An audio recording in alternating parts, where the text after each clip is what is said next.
ఇప్పుడు పశ్చిమ గోదావరి జిల్లా భీమవరం డిఎన్ఆర్ కళాశాలలో 16వ ఈషా గ్రామోత్సవానికి ముఖ్య అతిథిగా జిల్లా జాయింట్ కలెక్టర్ రాహుల్ కుమార్ రెడ్డి పాల్గొన్నారు. క్రీడలు మానసిక ఉల్లాసానికి ఆహ్లాదాన్ని అందిస్తాయని జాయింట్ కలెక్టర్ అన్నారు. విద్యతో పాటు క్రీడలు కూడా చాలా అవసరమని యువత గుర్తించాలని తెలిపారు. గెలుపోటములు సహజమని, నేడు ఓటమి రేపటి విజయానికి నాంది అని వ్యాఖ్యానించారు. క్రీడా స్ఫూర్తి ప్రతి క్రీడాకారులకు చాలా అవసరమని, ఇటువంటి క్రీడా పోటీల్లో ప్రతి ఒక్కరూ ప్రతిభ కనబర్చాలన్నారు. పథకాలు సాధించి పుట్టిన గ్రామానికి, జిల్లాకు, రాష్ట్రానికి మంచి పేరు తేవాలన్నారు. గ్రామీణ స్థాయి నుండి రాష్ట్ర, దేశ, అంతర్జాతీయ స్థాయికి ప్రతి క్రీడాకారుడు ప్రతిభ చాటాలన్నారు. రిజర్వేషన్ ద్వారా కేంద్ర రాష్ట్ర ప్రభుత్వాల విద్యా, ఉపాధి, ఉద్యోగ అవకాశాలను ప్రతి క్రీడాకారులు పొందాలని సూచించారు.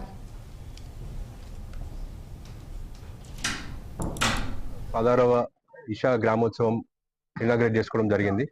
దీనిలో భాగంగా ముఖ్యంగా గ్రామీణ ప్రాంతాల్లోని పిల్లలకి ఈ ఆటల మీద ఉన్న అవగాహన, వాళ్ళ మీద దాంట్లో ఉన్న ఇంట్రెస్ట్ ని బేస్ చేసుకొని డిఫరెంట్ కాంపిటీషన్స్ కండక్ట్ చేయడం జరుగుతుంది. ఈ రోజు ఇక్కడ వాలీబాల్ కాంపిటీషన్ మన డిఎన్ఆర్ కాలేజ్ లో ఇనాగ్రేట్ చేయడం చాలా సంతోషంగా ఉంది.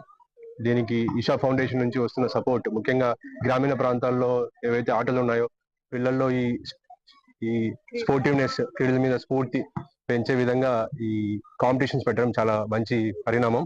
ఇక్కడ గెలిచిన వాళ్ళందరినీ కూడా డివిజన్ స్థాయిలో విజయవాడకి తీసుకెళ్తారు. అక్కడ కూడా నెగ్గితే కోయంబత్తూర్ ఈషా ఫౌండేషన్ లో కాంపిటీషన్స్ అనేది జరగడం, దేశం మొత్తం కూడా అక్కడికి పిల్లలు రావడం, అక్కడ చాలా మంది డిఫరెంట్ కల్చర్స్ నుంచి వస్తారు కాబట్టి అక్కడ ఇంటరాక్షన్ తో ఇంకా వీళ్ళ నాలెడ్జ్ కానీ, కాంపిటేటివ్నెస్ కానీ, స్పోర్టివ్నెస్ కానీ పెరుగుతుందని ఆశిస్తూ ఈ మంచి అవకాశం